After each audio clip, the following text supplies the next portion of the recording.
మాకు ఈ అవకాశాన్ని ఇచ్చిన గౌరవనీయుల సభాపతి గారికి కృతజ్ఞతలు తెలియజేసుకుంటూ గౌరవ ముఖ్యమంత్రి గారికి కూడా నమస్కారాలు తెలియజేసుకుంటున్నాను. జిఎస్టీ సంస్కరణ మీదుగా ఆంధ్రప్రదేశ్ శాసనసభలో జరుగుతున్న ఈ చర్చలో భాగంగా ఈ దేశంలోని ప్రతి పౌరునికి ప్రత్యక్షంగాను పరోక్షంగాను లబ్ధి కలిగించే ఒక చారిత్రాత్మకమైన దిశానిర్దేశకమైన అంశంపై నేను ప్రకటన చేస్తాను. అధ్యక్ష, గౌరవ ముఖ్యమంత్రి శ్రీ నారా చంద్రబాబు నాయుడు గారి సూచనల మేరకు ఈ సమిష్టి నిర్ణయానికి మన రాష్ట్రం ఒక నిర్మాణాత్మక సహకారం అందించింది. ఇటీవల కాలంలో జిఎస్టీ పన్నుల విధానంలో చోటు చేసుకున్న అతిపెద్ద సంస్కరణలలో ఒకదానికి రాష్ట్ర ప్రతినిధిగా బాధ్యత వహించడం నాకు చాలా గర్వకారణంగా ఉంది. గౌరవ ప్రధానమంత్రి శ్రీ నరేంద్ర మోదీ గారు 2025 ఆగస్టు 15న 79వ స్వాతంత్ర దినోత్సవ సందర్భంగా ఎర్రకోట నుండి చేసిన జిఎస్టీ 2.0 సంస్కరణలు చారిత్రాత్మక ప్రకటన దేశ ప్రగతికి బాటలు వేస్తూ ఉంది. ఈ సంస్కరణలను ముందుండి నడిపిన గౌరవ కేంద్ర ఆర్థిక మంత్రి శ్రీమతి నిర్మలా సీతారామన్ గారి కృషి ప్రత్యేకంగా అభినందనీయం. జిఎస్టీ మండలి 56వ సమావేశంలో వాటిని ఆమోదించింది. గౌరవ ముఖ్యమంత్రి శ్రీ నారా చంద్రబాబు నాయుడు గారి రాష్ట్ర ఆదాయాలకు ప్రత్యేకించి అనేక సందర్భాల్లో ముఖ్యంగా జిఎస్టీ వచ్చిన తర్వాత గౌరవ ముఖ్యమంత్రి గారు ఒక సందర్భంలో అన్న మాటలు రాష్ట్ర ఆదాయాలకి నష్టం కలుగుతున్నప్పటికీ కూడా సామాన్యుల ప్రయోజనాల కోసం విధానాన్ని మనం బలంగా సమర్థించాలని చెప్పి ఈరోజు వారు కూడా దీన్ని బలంగా సమర్థించారు. అధ్యక్షతని ఎందుకంటే మనకి ఆర్థిక ఆటుపోట్లని చూస్తూ కూడా వచ్చే ఆదాయం తగ్గిపోతున్న జిఎస్టీ సంస్కరణల వల్ల, కానీ దాన్ని ఇంకొకలాగా దాన్ని ఎలా పూడ్చుకోవాలని తెలిసి ఆయన ముందుండి దీన్ని మద్దతు తెలిపినందుకు వారికి నా కృతజ్ఞతలు తెలియజేస్తున్నాను.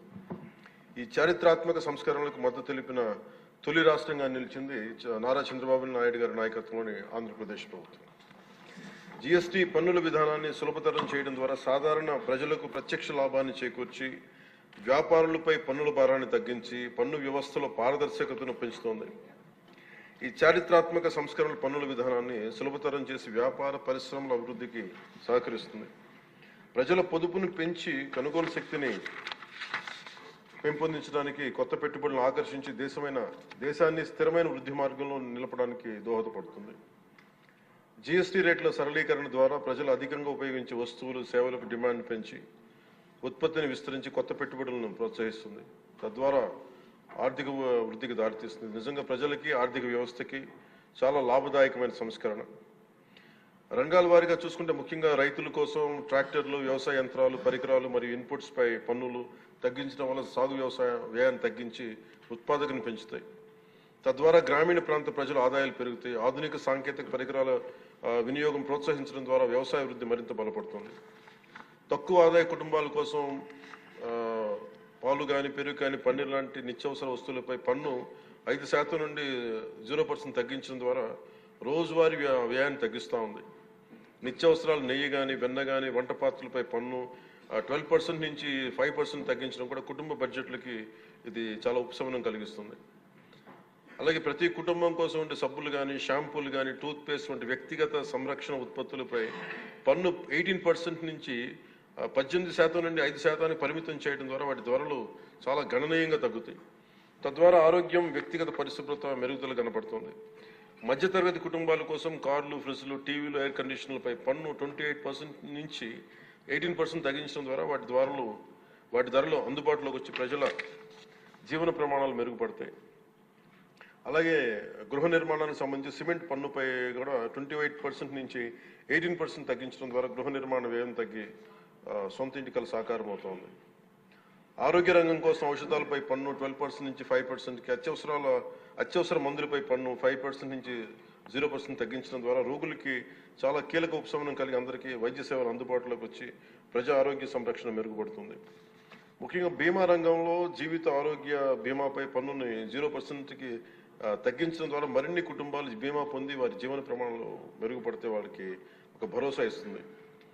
ముఖ్యంగా ఎంఎస్సీల కోసం వ్యాపార ఉత్పత్తులు, మధ్యవర్తిత్వ సేవలపై పన్ను సరళీకరణ ద్వారా ఖర్చులు తగ్గించి పోటీ వాతావరణాన్ని పెంచుతూ ఉంది. త్వరితగతిన వెంటనే రీఫండ్ ద్వారా వ్యాపారులకు సమయానికి డబ్బు అందుబాటులో ఉండి వ్యాపారం ఎగుమతులు, ఉపాధి అవకాశాలు పెరుగుతాయి. విద్యారంగం కోసం విద్యారంగానికి సంబంధించిన వస్తువులపై తక్కువ పన్నులు విద్యను మరింత అందుబాటులోకి తెస్తాయి. జీఎస్టీ 2.0తో భరోసా. ఈ సంస్కరణ ద్వారా ప్రజల చేతిలో ఉండే సంపద మరింత పెరిగి వస్తువుల వినియోగం పెరగడంతో పాటు నూతన పెట్టుబడులకు ప్రోత్సాహం లభిస్తుంది. తద్వారా ఆదాయ సేకరణ పెరుగుతోంది. వాణిజ్య పరిశ్రమలకి సంబంధించి జీఎస్టీ సంస్కరణ విజయవంతమైన అమలు సహకరించిన అన్ని వాణిజ్య సంస్థలు, వ్యాపార సంఘాలు, పరిశ్రమ సంఘాలకు ఆంధ్రప్రదేశ్ శాసనసభ హృదయపూర్వక కృతజ్ఞతలు తెలుపుతోంది. ప్రజలకు లబ్ధి చేరేలా చేసిన ఈ భాగస్వామ్యం సమగ్ర వృద్ధిలో సాధనలు కీలకం. ఈ అవగాహన కార్యక్రమం ముఖ్యంగా జీఎస్టీ సంస్కరణ లాభాలు ప్రతి కుటుంబానికి చేరుకోవడానికి ఇది ఒక కార్యక్రమం చేపట్టాలని అందరం కోరుకుంటా ఉన్నారు అధ్యక్ష. జిల్లా నుంచి గ్రామ స్థాయి వరకు ఈ అందరికీ తెలిసేలాగా మరింత ఏమేమి తగ్గుతాయి, ఏవి బెనిఫిట్స్ ఉన్నాయి, ఇవన్నీ ప్రజలందరికీ తెలియజేసే ఒక కార్యక్రమం ఖచ్చితంగా రూపొందించాలి. దాని మీద మేము కోరుకుంటా ఉన్నాం. అలాగే ఈ రెవెన్యూ కానీ, కమర్షియల్ ట్యాక్స్, పంచాయతీ అధికారులు గ్రామ స్థాయిల్లో ప్రజలకు నేరుగా కలిసి వాళ్ళకి మమేకంగా వాళ్ళకి ఎలా లబ్ధి చేకూరుతుందో అది కూడా చెప్పగలగాలి. పరస్పర అవగాహనతో పాటు పలు మీడియా వేదికల ద్వారా విస్తృత ప్రచార కార్యక్రమాలు చేపట్టాల్సిన అవసరం ఉంది. ఈ కార్యక్రమం ప్రధాన లక్ష్యం ప్రతి కుటుంబం జీఎస్టీ సంస్కరణ గురించి తెలుసుకుని వాటిని లాభాలు పొందాలని మనస్ఫూర్తిగా కోరుకుంటూ ఆంధ్రప్రదేశ్ ప్రభుత్వం ఈ చారిత్రాత్మక మార్గదర్శక సంస్కరణను ఆహ్వానిస్తూ ప్రజల ఆర్థికాభివృద్ధి కోసం వాటి విజయవంతమైన అమలుకు సంపూర్ణ మద్దతు ప్రకటిస్తోంది. థ్యాంక్ యూ అధ్యక్ష. జై.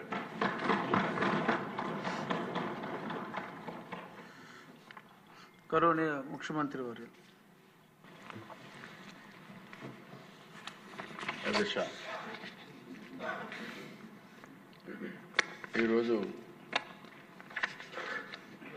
ఏదైతే ఈ యొక్క జిఎస్టీ రిఫార్మ్ ఇప్పటికే చాలామంది సభ్యులు మాట్లాడారు. ఫైనల్గా డిప్యూటీ సీఎం గారు కూడా దీని గురించి మాట్లాడారు. నేను సభ్యులకే కాకుండా రాష్ట్రంలో ఉండే ప్రజలకు కూడా అర్థం కావాల్సిన అవసరం ఉంది.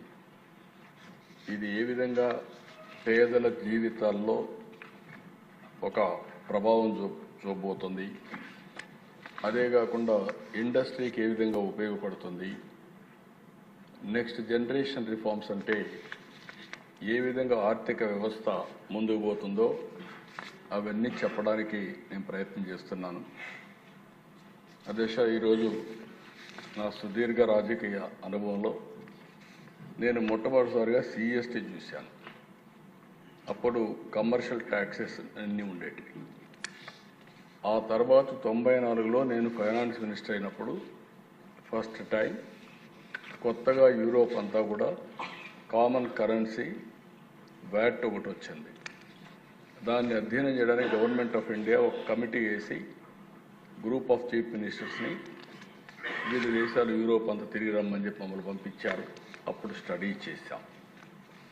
అది వాల్యూ అడిషన్ ట్యాక్స్ వచ్చింది. ఒకప్పుడు ట్యాక్స్ ఏ విధంగా ఉండేదంటే ఒక్కోసారి వేరే రాష్ట్రాల నుంచి వస్తువులు కానీ మన ఇంపార్టెంట్ ప్లేస్కి వస్తే ఎంట్రీ ట్యాక్స్ కూడా వేసేవాళ్ళం. అది మొట్టమొదటిసారిగా ముంబైలో స్టార్ట్ అయ్యింది.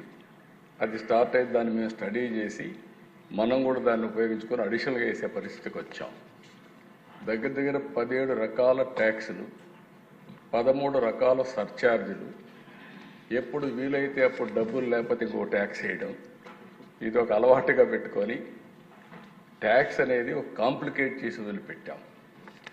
మొట్టమొదటిసారిగా 2000లో వాజ్పేయి గారు ప్రధానమంత్రిగా ఉన్నప్పుడు జిఎస్టీ తీసుకురావాలని ఆలోచన చేశారు.